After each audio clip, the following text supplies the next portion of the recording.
গাজীপুরের কাপাসিয়ায় নৃশংস হত্যাকাণ্ডের শিকার একই পরিবারের ৫ সদস্যের জানাজা ও দাফন সম্পন্ন হয়েছে। গোপালগঞ্জের পাইককান্দি পঞ্চপল্লী মাদ্রাসা মাঠে অনুষ্ঠিত হয় জানাজা নামাজ, যেখানে অংশ নেন কয়েকশো মুসল্লি।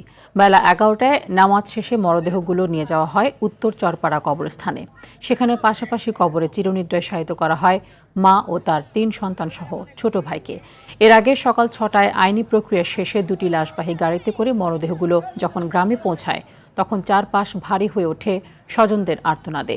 এদিকে ঘাতক ফোরকান গ্রেফতার না হওয়ায় এলাকায় চাপা ক্ষোভ বিরাজ করছে। টাকা দিয়ে মায়ের জিনিস দিছিলাম, নাতিরে বানাই দিছিলাম, সব চুরি করে নিয়ে দেশে ফেলাইছে। এই যে আমার শ্বশুর বাড়ি, আমার চাচা শ্বশুর, আমার ননদ দেবর, এগো মতন ভালো লোক নেই। আমার ৬ বছর বিয়ে হয়েছে, আমি দেখতেছি। আমরা ওর ফাঁসি চাই না, একে যেভাবে জবাই দিছে ওর ওইভাবে আমরা জবাই দিতে চাই।